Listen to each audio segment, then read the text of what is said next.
Always a good day when Kendra Arch stops by. Speaking of Valentine's Day, she's got some great ideas for some sweet treats for your sweetheart. What do you have today, Kendra? Today we are going to make cookie dough truffles, chocolate chip cookie dough truffles.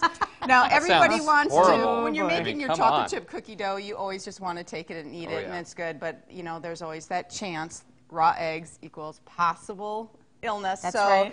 So you can't put your regular cookie dough into a truffle. But this cookie dough recipe calls for no eggs at all. It's just butter, brown sugar, sweetened condensed milk. Okay, these are all sounding good. And then a little bit of vanilla and some chocolate chips and things like that. So you could just go ahead and eat one of these right now and you'd have no problems whatsoever. Okay. But it comes into like there? Sure, go ahead. Okay. Yeah. You can make it into a dough, or just like you would your cookie dough. Okay. And what I do is I just take a cookie scoop and put it onto a baking sheet so that I can put it into the freezer. I freeze them for about 30 minutes because they're not in a smooth round ball when you take them out of a cookie scoop. So you want them to firm up just a little bit, and then you just roll them in your hand. Okay.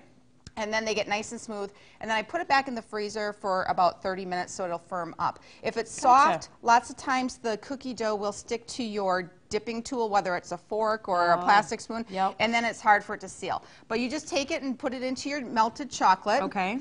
And just cover it all up. And you could probably do this with white chocolate too. Oh, white chocolate, I definitely. don't want to double dip there. Yeah, we don't know. No double dipping allowed.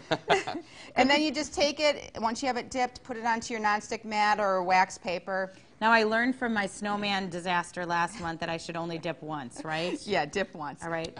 Now, if you do that, it might have a little bit of spots open if you put your fork right into it. Oh, so how did you get it out? I missed it. I just took I'll just throw that back in there a little bit. You're double dipping again. Okay. She didn't lick the spoon. I didn't lick that spoon yet. You just take it and scoop it kind of out like that. Got it. And let it dribble off as much as possible. Okay. Or you just you can. Oh man. That is not the preferred method. Okay. But while it's wet, if you want to add a little accent or something to it, go ahead. Especially for Valentine's Day, you could put some different sprinkles on it, or some chocolate chips. These mini chocolate chips. Here you go. Thank you. We're having trouble. Ours do not look nearly as pretty as yours. All right, this one's good. That is really well. This one's going to go well. That one's good. Okay. And then if you want to decorate or spruce it up a little bit for a display, these fit perfectly into the little mini cupcake wrappers. And so you can find these all over the place, different colors, anything like that that you want to, depending on what kind of party you're doing. You could put, color coordinate your colors. Now, do you wait until they're dry before you put them into the? Yes, wait until they're set. It's normally only going to take probably about 10 to 15 minutes, depending on your temperature of your room. These you do want to keep in the fridge. You want chilled. Keep them in there.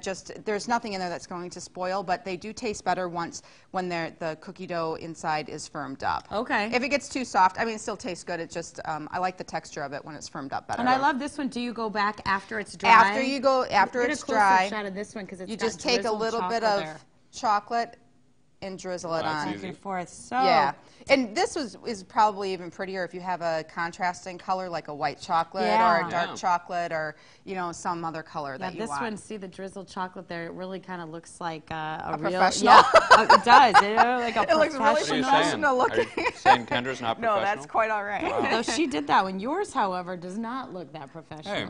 It still tastes good. Mine doesn't really either. So this recipe is on my Sugar Buzz Pantry website, and it's also on my blog, Stop Lookin Get Cookin, today. And this week is Sweet Week on my blog, so I have sweets all week long. So. Okay. Very cool. And then you've got, I love the displays you bring, and we're not necessarily going to tell people you've shown the cupcakes before, but this is just such a like simple somebody put their elbow in this one. centerpiece. You better check your elbow. Yep, that'd be me. Cute little cupcake bouquet here. Right, a little cupcake bouquet, which is a class that I do.